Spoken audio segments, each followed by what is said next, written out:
시대와 국민이 부여한 임무를 완수하기 위해 더불어민주당 원내대표에 출마하고자 합니다. 쇠는 달궈졌을 때 두드려야 더 단단해집니다.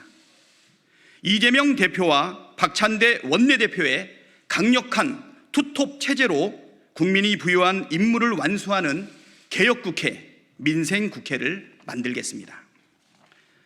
첫째도 개혁, 둘째도 개혁, 셋째도 개혁이라는 각오로 임하겠습니다. 속 시원한 개혁국회, 발빠르고 세심한 민생국회의 전형을 만들겠습니다.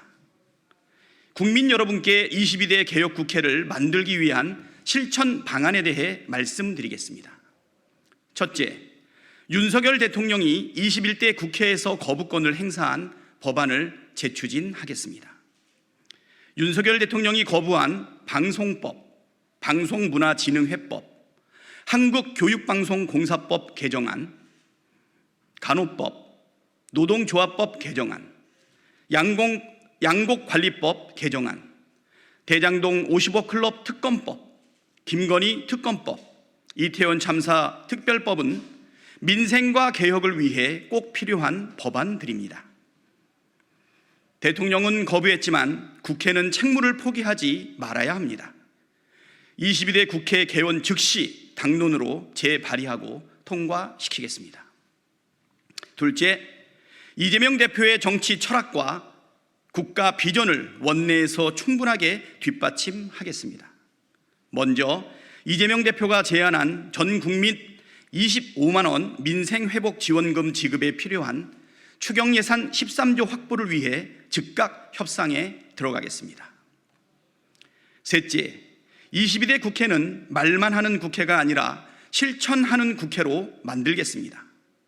말로만 엄중하게 지켜보지 않겠습니다. 행동해야 할 때 머뭇거리지 않겠습니다. 국민의 부름에 신속하게 반응하겠습니다. 국민의 이익에 반하고 나라의 미래를 해치는 정책과 국정에는 맞서 싸우겠습니다. 일하면서 싸우는 민주당, 행동하는 민주당이 되겠습니다. 넷째, 법사위와 운영위 위원장을 확보해 국회 운영을 책임있게 주도하겠습니다. 압도적 과반 의석을 만들어주신 국민의 뜻은 민주당이 국회에서 책임을 다하라는 것입니다. 법사위와 운영위를 민주당이 맡아 책임있는 국회 운영을 해나가겠습니다. 다섯째, 검찰개혁과 언론개혁에 속도를 내겠습니다. 검찰개혁과 언론개혁은 꾸준히 제기되어 온 과제입니다. 22대 국회에서 성과를 내야 합니다.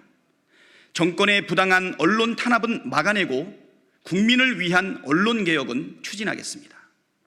더불어민주당 검찰독재 정치탄압대책위원회 공동위원장을 맡아 윤석열 검찰의 무도한 정치 탄압에 맞서 싸워온 기개와 기세로 중단 없는 검찰개혁에도 매진하겠습니다.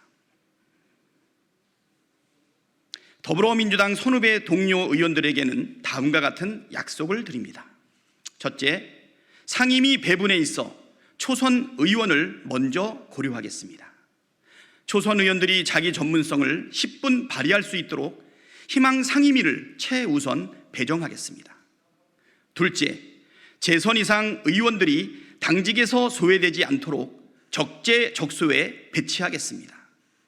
쌓아온 역량과 경륜을 당과 국민을 위해 펼칠 수 있도록 하겠습니다. 셋째, 3선 이상 의원들은 상임위원장 배분에 전문성을 최우선 고려하겠습니다. 책임있고 전문성 있는 운영으로 일하는 국회를 만들 수 있도록 돕겠습니다. 존경하고 사랑하는 당원 동지 여러분께도 약속드립니다. 당원 중심 민주당을 만들기 위한 다양한 방안들을 적극 검토하고 추진하겠습니다. 나라의 주인이 국민이듯 당의 주인은 당원입니다. 당원들이 당의 주인이라는 자부심을 드높일 수 있도록 만들겠습니다. 끊임없이 소통하고 개혁하며 더 강한 민주당을 만들겠습니다. 존경하는 선후배 동료 의원 여러분, 더불어민주당 원내대표가 갖는 무게와 책임의 크기를 잘 알고 있습니다. 저는 지난 8년 동안 당의 부름에 적극 임해왔습니다.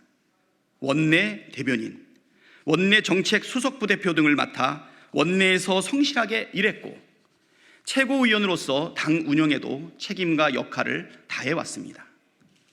검찰 독재 정치 탄압대책위 공동위원장을 맡아 정권과는 치열하게 싸웠습니다.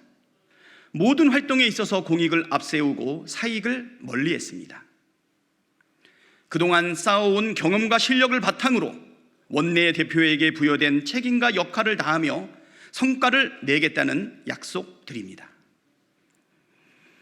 선후배 동료 의원 여러분과 끊임없는 소통으로 모두의 지혜와 힘을 모아내며 더욱 단단한 민주당을 만들겠습니다. 퇴행하는 윤석열 정권의 폭주를 막고 위기에 처한 국민의 삶을 지키겠습니다. 실천하는 개혁국회를 만들겠습니다. 행동하는 민주당을 만들겠습니다. 박찬대에게 많은 지지와 성원을 부탁드립니다. 감사합니다. 예, 안녕하세요. 네, 조금 전에 원내대표 출마 기자 해견문을 낭독하고 좀 이 자리에 섰습니다. 네. 질문 받도록 하겠습니다. 네. 요번에 이제 압도적으로 제1야당을 과반 의석을 만들어줬는데 헌정사상 처음인 것을 아마 아실 거예요. 20대 국회에서 민주당이 1당이 된 것도 처음으로 알고 있고, 그 다음에 또 1당이 그러니까 민주당이 이번에 과반 의석을 만들어준 것도 어떻게 보면 처음에 있는 일인데, 결국은 윤석열 정권의 퇴행을 막고 개혁에 더욱더 힘을 가하라라고 하는 국민의 명령으로 저희는 해석을 하고요. 남발되는 거부권, 그래서 거부되었던 9개의 법안을 당론으로 다시 추진하는 것이 이번 총선 국민의 명령에 해당되는 부분이라고 생각을 하고요. 하지만은 우리는 또 같이 민생도 같이 추진을 반드시 해야 된다. 어느 하나 균형을 안 잡을 수 없다, 이렇게 생각이 됩니다. 제가 말씀드렸지만 필요한 경우에는 싸우고 또 민생에 최선을 다해서 일하면서 싸우고 또 싸우면서 일하는 강한 민주당의 모습을 보여줘야 된다, 이렇게 말씀드릴 수 있습니다. 이번에 총선에서 우리 민주당을 압도적인 과반 의석으로 만들어줬던 국민들이 요구하는 그 부분, 퇴행하고 있는 민생 그리고 퇴행하고 있는 민주주의, 그래서 개혁과 그리고 민생 두 가지와 관련된 그 업무를 수행하는 사람으로서 원내대표가 세워져야 된다라고 생각이 될 것 같고요. 뭐 룰로 정해져 있는 것은 아니지만 보통 다선 의원 중에서 3선 이상이 그동안의 경험과 그다음에 경륜을 가지고 원내대표를 하게 되는데, 지금 우리 민주당의 야당 다 포함해서 190여 석에 달하고 있는 야당 의원들이 있지 않습니까? 소통하며 그다음에 개혁성을 가지고 있고 또 민생에 대해서 잘 경험을 갖추고 있는 제가 적임자 아닌가, 이렇게 생각이 됩니다. 초선 때 원내대변인을 했었고요. 또 재선 때 원내 정책 수석부 대표를 또 했었고, 그 다음에 또 대선 때는 또 캠프의 수석 대변인도 했었고, 지금은 또 최고위원으로서 민주당의 원만한 당 운영에 깊이 참여했었던 경험이 있기 때문에, 그리고 또 당원들과의 소통도 누구보다도 자신 있다, 이렇게 생각이 되고요. 그리고 우리 당원뿐만 아니라 우리 의원님들하고도의 소통에서도 제가 그래도 역할을 충분히 해낼 수 있지 않을까 하는 그런 마음이 있고요. 그다음에 마지막으로는 지금 이재명 당대표와 누구보다도 잘 소통하고 합을 잘 맞춰나갈 수 있지 않겠나, 이렇게 생각이 됩니다. 이재명 당대표, 박찬대 원내대표, 강력한 투톱으로 개혁과 민생 두 가지 과제를 균형 있게 해나갈 적임자는 저 박찬대다, 이렇게 생각이 됩니다. 그 원내대표의 임기가 1년인 거 아시죠? 근데 이제 우리가 법안을 처리하는 그 과정을 보게 된다라고 하면, 만약에 패스트 트랙이 걸리게 되면 약 200일이 넘어가요. 물론 이제 본회의에 직상정을 한다 그래도 일정한 절차가 요구되고 있는데, 결국 개혁의 방향성과 성과는 최초의 1년에 가장 중요하게 결정된다라고 볼 수 있고요. 그 1년 중에서도 첫 번째 어떤 구조를 만들어서 해나갈 거냐는 3개월 만에 결정이 된다고 볼 수 있습니다. 제가 원이 열리게 되는 5월 30일부터 6, 7, 8 딱 3개월의 기간이면 우리 국민들이 우리한테 명령했던 개혁과 민생과 관련된 주요한 의사결정과 구조는 다 짤 수 있다라고 보고 있기 때문에요. 이재명 당대표의 임기인 8월 말까지 지금 남아있는 넉 달 동안 충분히 공조할 수 있다라고 생각이 되고요. 이재명 당대표와 관련된 연임 얘기는 지금 많이 이야기는 나오고 있는데 이 부분에 대한 적극적인 검토라든가 내용은 지금 현재 없는 상황입니다. 네. 교섭단체 여부랑 관련된 부분은 좀 신중한 접근은 필요하다라는 부분은 있고요. 개혁과제를 같이 완수하기 위해서 개혁에 서로 경쟁하는 좋은 모습을 보일 거라고 생각이 돼서 적극적으로 공조할 것이다라는 생각은 들고요. 교섭단체 구성과 관련된 부분은 좀 지켜봐야 되지 않나 생각합니다. 사실은 검찰은 그 회의에 참여했던 피의자 몇 사람 또는 피고인 몇 사람이 아니라고 진술했다라는 주장으로 진술만으로 기초해가지고 그러한 사실이 없다라고 이야기를 하는데 과연 국민들이 그렇게 생각할지 결국은 검찰의 수사권 남용 그다음에 불법 수사와 관련된 여러 가지 그동안의 경험을 통해서 봤을 때 검찰의 불신은 검찰이 스스로 초래했다라고 생각이 되고요. 일련의 과정이라고 하지만 그냥 한 번 움직인 거거든요. 지난주 목요일이었나요? 예, 오전에 수원 지검에 가서 사실은 수원지검장하고의 면담 요청이 있었는데 사실 일방적으로 사실 거절을 당했고요. 사무국장 혼자 나와서 뒷짐지고 30명의 국회의원과 당선인들을 사실 상대할 정도로 뒷짐지고 우리를 상대하는 거에 대해서 우리가 지적을 했는데 인식을 못 하더라고요. 이렇게 뒷짐지고 하고 있는 걸 모르고 있더라고요. 그리고 9급 직원이 와가지고 증거를 채증한다고 우리를 범죄자 집단처럼 생각을 하고 동영상을 찍는 등 국회의원과 당선자 30명한테도 이렇게 대할 찐데 일반 국민들과 또는 피의자들한테는 어떤 태도를 보일지 인식이 됩니다. 그래서 제가 오전에는 수원지검 그리고 다시 수원구치소 그리고 오후에는 대검에 가서 우리 대검 차장과 한 꽤 긴 시간 동안 면담을 나누었는데요. 본인들의 주장만 있을 뿐 신뢰를 잃은 상태의 진술에 기초해서 주장만 할 뿐 사실은 감찰에 착수한다든가 감찰을 하겠다라고 하는 부분에 대해서는 단호하게 거절하고 있는 모습을 보게 되면 결국은 불신을 초래했던 검찰이 스스로 그 불신과 의혹을 해소할 의지가 없다면 우리는 요청했지만 받아들여지지 않는다면 국민의 대표인 국회는 국회의 의무를 다해야 되지 않을까. 그래서 검찰과 관련된 국민의 불신을 해소하기 위해서는 할 수 있는 모든 것을 다 하겠다 이렇게 말씀드리겠습니다. 일단은 이재명 대표한테 출마에 대한 이야기는 말씀을 당연히 드렸고요. 네. 이재명 대표께서 뭐라고 했을까요? 출마하시라고 그랬을까요? 하지 말라 그러셨을까요? 내가 볼 때는 이재명 대표께서는 아마 지켜보고 계시지 않을까 생각이 듭니다.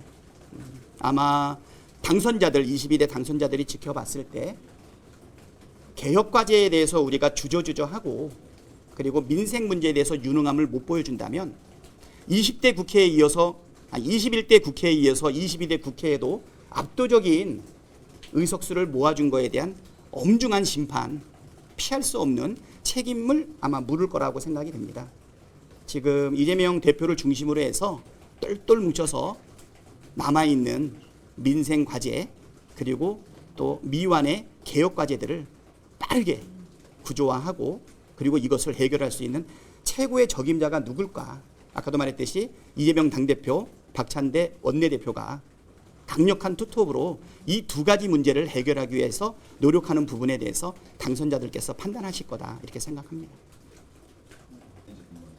영수회담과 관련된 부분은 제가 언급하기는 조금 부적절할 것 같고요. 아마 대통령께서 전화하셨을 때 바로 즉각적으로 환영한다라고 이야기를 했는데요.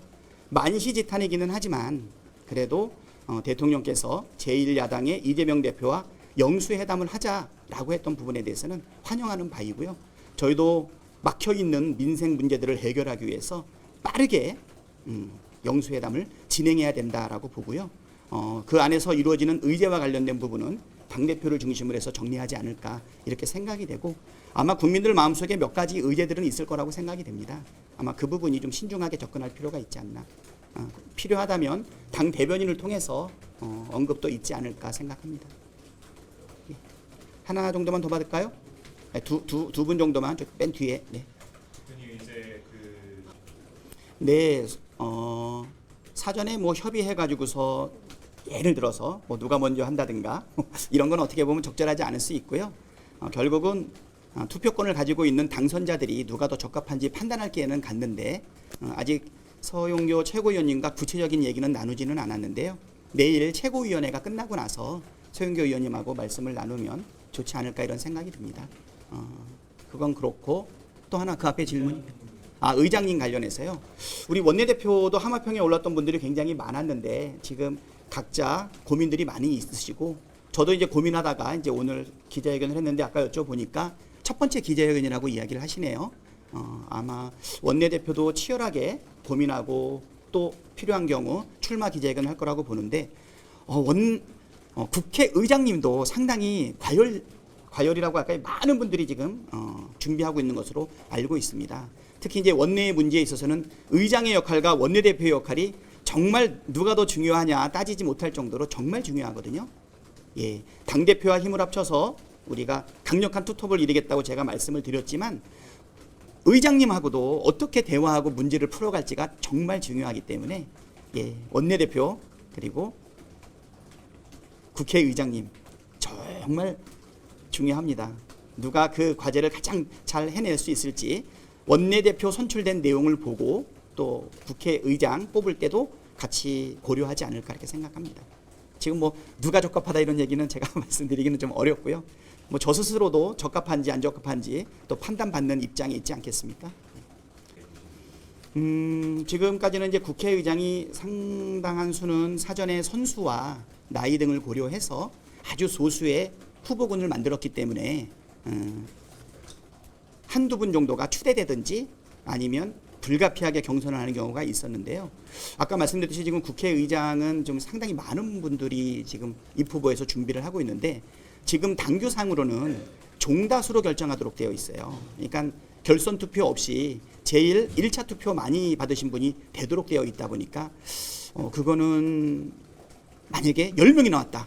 n분의 1로 나눴다 그러면 30분은 아니죠. 우리 투표자 수는 이제 한 170분 정도 되니까 그래서 그래도 선출 과정에서 사실은 신뢰도 받고 힘도 실기 위해 가지고는 단순 종다수 방식보다는 다른 방식이 도입되는 게 적절하지 않겠냐라고 하는 것이 사실은 언급이 되었어요. 그래서 아마 그 부분에 대한 논의는 지금 최고위 단위에서 있는 것으로 알고 있습니다. 자, 그러면 이 정도로 기자회견은 마치고요. 앞으로 우리 기자분들하고 적극적으로 뭐 소통할 의지를 가지고 있습니다. 예, 많이 연락 주시고요. 문자도 많이 남겨주셨으면 좋겠습니다. 예. 저도 기자회견문에다가 아예 그냥 못 박아놨는데요. 네. 국회 운영위와 법사위는 우리 민주당이 해야 되겠다. 압도적인 다수로 책임 있는 의정활동을 국민이 요구하고 있었는데 우리 21대 때 사실은 법사위가 없다 보니까 모든 법안을 전부 다 패스트트랙을 통해서 할 수밖에 없었고 그렇게 통과된 패스트트랙은 대통령의 거부권 남발로 한 찹도 나가지 못하지 않았습니까? 그 부분에 대해서 총선에서 심판받은 부분도 분명하게 있다. 그렇기 때문에 이번에는 저희가 단호하게 책임 있는 의정활동을 통해서 국민들의 명령과 요구사항에 부응하겠다. 그래서 그 첫 번째가 운영위와 법사위는 양보하지 않겠다. 책임 있는 의정하겠다. 그 의지는 제가 분명하게 말씀드리겠습니다. 자, 이것으로 마치겠습니다. 네.